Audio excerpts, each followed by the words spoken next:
Once students have provided feedback for each other, as the module lead, you probably want to, have a look at the feedback that students are sending to each other, perhaps just to check if the students are doing what they're expected to do. To do this, you would need to navigate to your institution's Office 365 account.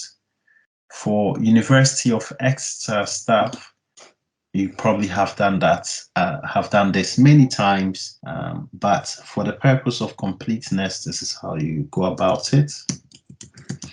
You type in iExeter into Google or into your search bar and click on the first link, go to log into iExeter, just now scroll down to Office 365, and presto, your Office 365 accounts. Now, if you are watching this from another institution, you probably have your own way, your own intranet within your institution where you can access your Office 365 accounts. I'm afraid I cannot help you with that if you're not in Exeter. Anyways, once you make your way to Office 365, you can just click on the 9 dots at the top here, and then click on Forms. And again, it's brought us to the back door. No, this is not what the students see. This is what you as the moderator, you see. It's brought us to the back door of the form. And to view responses, you just click on Responses.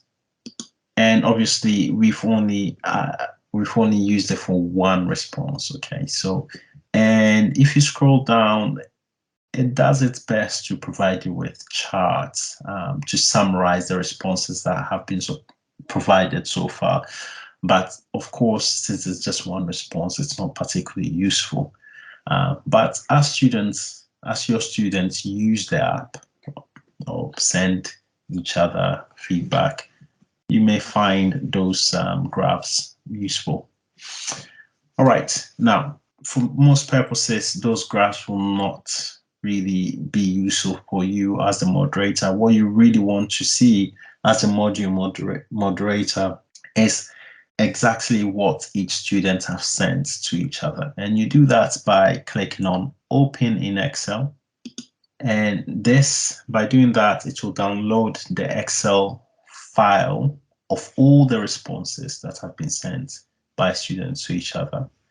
And so you just go to your downloads and open the file. This Microsoft file is a live file. What that means is that it's constantly collecting data that students are sending to each other.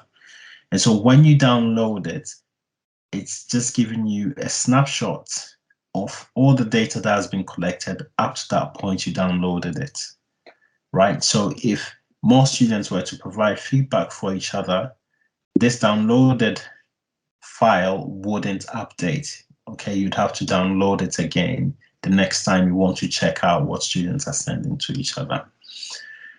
All right, moving on, let's see what is actually on the Excel file.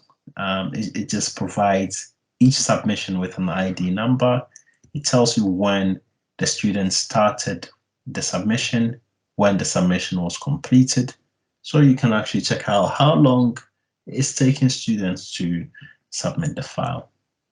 It tells you the email address of the student who sent the submission, their name, and these are the fields that are within the actual form. So the student's full name, the student for whom the feedback was intended, the email address of the peer, the email address of the facilitator, and just everything that the students said or wrote in their submission. So this is it. So I like this part of the app particularly because of the timestamps. So you can actually check when students pressed submit. So you can check if there were any late submissions and apply penalties if you so desire. Yeah, and that's it. Well, thank you very much.